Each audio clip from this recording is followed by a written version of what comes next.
आज लोग ये कह रहे हैं कि दिल्ली ना केवल असुरक्षित है बल्कि दुनिया की सबसे असुरक्षित राजधानी दिल्ली है।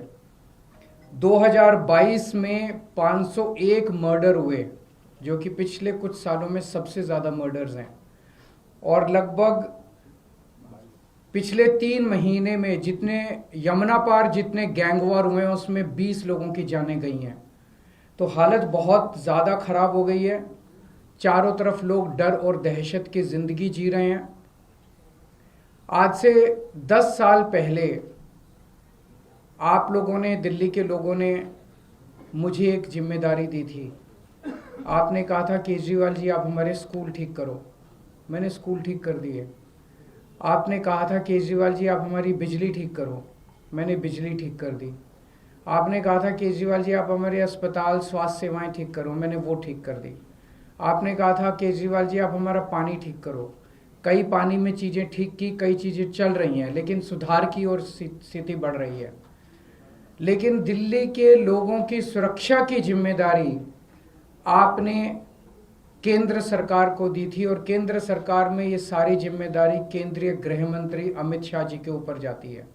अमित शाह जी की जिम्मेदारी है दिल्ली को सुरक्षित रखने की। अमित शाह जी की जिम्मेदारी है दिल्ली में कानून व्यवस्था को बनाए रखने की। लेकिन आज मुझे बेहद अफसोस के साथ कहना पड़ रहा है कि अमित शाह जी पूरी तरह से पिछले 10 साल में दिल्ली की कानून व्यवस्था बनाने में फेल हो गए हैं और आज जो स्थिति है वो बहुत ही भयावह स्थिति पैदा हो गई है। लोग कह रहे हैं कि Delhi rape capital of the world है, कोई कह रहा है gangster capital of the world है, कोई कह रहा है सबसे खतरनाक कैपिटल है। ये सुन के अच्छा नहीं लगता। ये केवल बात दिल्ली की इमेज की नहीं है, ये बात लोगों की सुरक्षा से रिलेटेड है। आज सबसे ज़्यादा 2 तबके के लोग डरे हुए हैं, महिलाएं और बिजनेसमैन। कल मैं नांगलोई गया। नांगलोई में कुछ दिन पहले रोशनलाल नाम के एक व्यक्ति जो दुकान चलाते हैं, उन्होंने 8 बजे सुबह दुकान खोली। 9:15 बजे उनके दुकान पे 2 मोटरसाइकिल पे सवार आए, उन्होंने गोलियां चलाई और वो भाग गए। कल मैं उनसे मिलने के लिए गया था बस, और भारतीय जनता पार्टी के कार्यकर्ताओं ने मुझे उनकी दुकान तक नहीं जाने दिया, रास्ते में रोक लिया। रास्ते से वापस आना पड़ा मुझे। रोशनलाल जी ने अपना बेटा भेजा मुझे, मैं गाड़ी में बैठे बैठे मैंने उनके बेटे से मुलाकात की। मेरे को रोकने से क्या होगा? मैं अमित शाह जी से कहना चाहता हूं, केजरीवाल को मत रोकिए, क्राइम को रोकिए, अपराध को रोकिए, वो आपकी जिम्मेदारी है। केजरीवाल को रोकना आपकी जिम्मेदारी नहीं है। अगर आज आप अपना काम ठीक से कर लेते तो आपको केजरीवाल को रोकने की जरूरत नहीं पड़ती, केजरीवाल को नांगलोई जाने की जरूरत नहीं पड़ती। क्या छुपाने की कोशिश की जा रही है? और ये एक, मैंने कई बिजनेसमैन से बात की, ट्रेंड बन गया। पिछले 1 साल में रिकॉर्डेड 160 एक्सटॉर्शन की कॉल्स आई हैं। जिन लोगों ने, जब एक्सटॉर्शन की कॉल आती है किसी के पास, तो वो कहते हैं इतने इतने पैसे दे दे, नहीं तो तेरे फलाने फलाने को, घर के आदमी को मार देंगे, इसको किडनैप कर लेंगे, और अगर पुलिस को बताया तो देख लेना।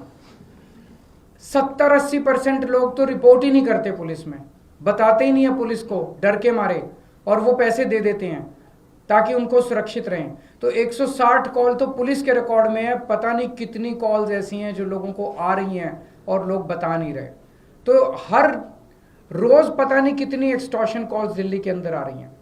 और ये एक्सटॉर्शन कॉल्स क्या हैं? एक व्यापारी को विदेश के नंबर से एक्सटॉर्शन कॉल आती है, उसको कहा जाता है कि इतने पैसे दे दे, नहीं तो तेरे को ये कर देंगे, वो कर देंगे।